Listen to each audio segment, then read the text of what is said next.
Hello, and thank you for viewing my presentation on asthma and the best way to educate the patient on the life-saving skill of asthma inhaler technique. As you may know, asthma is not a minor medical issue today. In fact, nearly 26 million Americans have asthma, and the numbers are increasing. For each person with asthma, there are nearly $4,500 more in annual medical bills, 4.6 times the number of hospital stays, and 1.8 times the number of emergency room visits.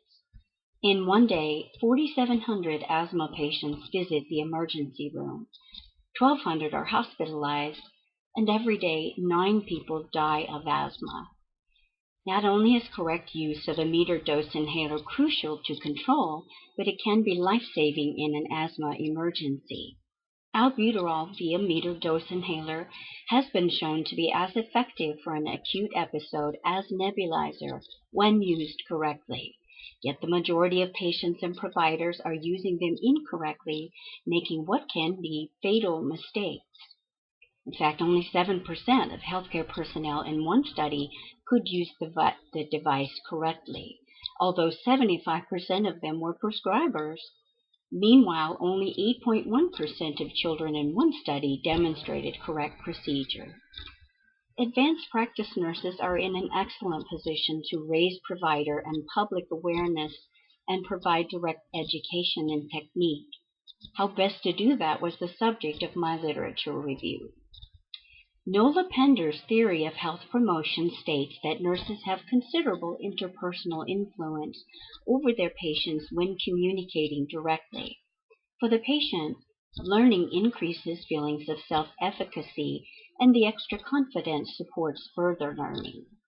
The question is, does direct education with hands-on demonstration support learning better than verbal or written instructions alone? 6 studies were reviewed. These included 2 randomized controlled trials, one in an outpatient pharmacy compared written and verbal instructions alone to one-to-one demonstration. Another with hospitalized adults with asthma or COPD also compared usual care to direct teaching to the goal of an accurate return demonstration. In each of these, the individualized direct education had greater effect on learning correct technique. 2 quasi-experimental studies were examined. In one, hospitalized non-compliant adults were given verbal and written instructions versus these and a demonstration. In another, outpatients with high utilization and poor control had technique measured before and after individualized direct education. In each of these, greater improvement in technique was noted with hands-on education.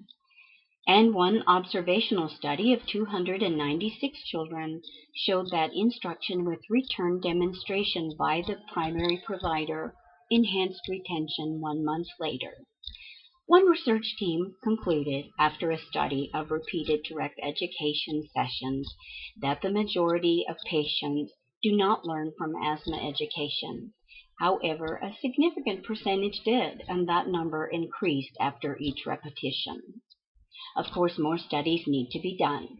Differences in study settings, sample sizes and characteristics, measurement instruments, and raters make it difficult to be sure how much generalization is appropriate or how transferable the results may be to other populations and settings, or how much of the extra benefit from direct personalized education was due to interpersonal influence.